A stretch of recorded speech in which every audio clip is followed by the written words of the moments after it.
rreth vjushmërisë së punës. Arlina, mirëmbrëma, të përshëndes. Cilat janë 3 javët e fundit nga QNR? Përshëndetje Alket për ty dhe shikuesit. Nga qendra e numërimit dhe rezultateve, sigurisht procesi po shkon mirë me një intensitet të lartë të punës, me ekipe të shtuara, gjithsej 76 të tilla të cilat punojnë në baza auditore për një përshpejtim të procesit të rinumërimit. Shohim nga këtu që procesi sigurisht po përcillet edhe nga anëtarët e partive politike, të përfaqësuesit e partive politike, të cilat janë edhe anëtar në Komisionin Qendror Zgjedhor. Andaj do të zhvillojmë një intervistë të shkurt me zotëri Alban Krasniqin, i cili është përfaqësues i lëvizjes vetëvendosje në KQZ. Përshëndetje dhe faleminderit për kohë. Përshëndetje, mirëmbrëma. Me që takuam këtu, a mund të na jepni detaje nga këndvështrimi juaj si po shkon i tërë procesi i rinumërimit?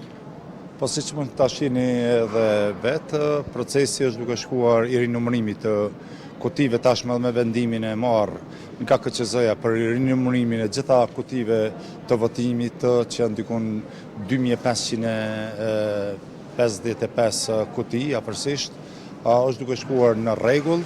Të gjitha tavolinat që janë 38 gjësejt janë me stafin numërus, dhe mendoj që me këtë trend që është duke shkuar deri në fund të këtij muaji ne synojmë që ta përmbyllim këtë proces.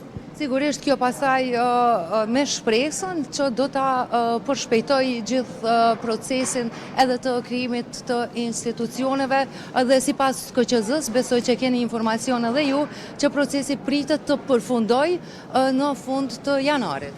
Po ashtu, pra, deri në fund të janarit dhe ky proces konsiderohet si procesi, themi, i përmirësimit, korrektimit të gjitha gabimeve që kanë mund të ndodhin gjatë procesit, në këtë rast të numërimit në qendrën komunalit numërimit, dhe natyrisht ne i kemi vrejtur këtu që në fillim disa themi mos përputhje dhe me vetë iniciativi kemi filluar procesin e rinumërimit fillimisht të disa kutive të selektuara nga komunat e ndryshme dhe më pas kur kemi vrejtur se në disa vende ka themi mos përputhje të larta, siç ishte edhe rasti i Prizrenit, kemi vendosur që të i rinumërojmë të gjitha kutit.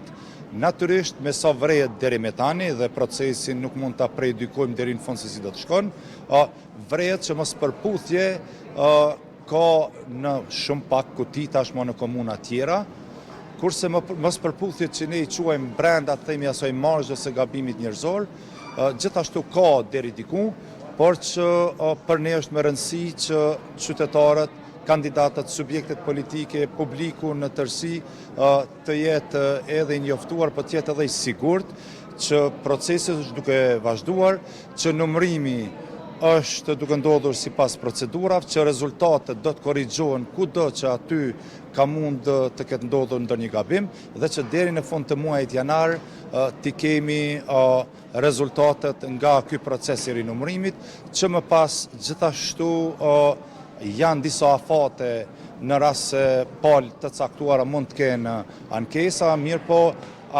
çështjet që lidhen me ankesat edhe me këtë proces besoj që janë të qarta dhe për gjithë, sepse procesi është transparent, ka vëzhgues gjithashtu edhe të subjekteve politike, të cilët gjithashtu i falenderoj për prezencën e tyre, sepse edhe ata ndihmojnë në themi sigurimin e çfarë do problemi që mund të ndodhë gjatë procesit të numërimit apo pasaksie, të cilat në këtë rast janë inekzistente apo shumë minimale edhe gjatë procesit të rinumërimit, që është një lloj edhe auditimi i kutive të votimit dhe rezultatit brenda tyre. Ju falenderojmë për kohën. Faleminderit gjithashtu. Alket, i tërë procesi i rinumërimit të votave pritet që të heqë dilemat për rezultatin e zgjedhjeve të parakohshme të 28 dhjetorit. Në këtë mënyrë pritet që edhe numri i ankesave të jetë më i vogël. E kuptoj, e qartë. Arlinda, faleminderit shumë për këto informacion.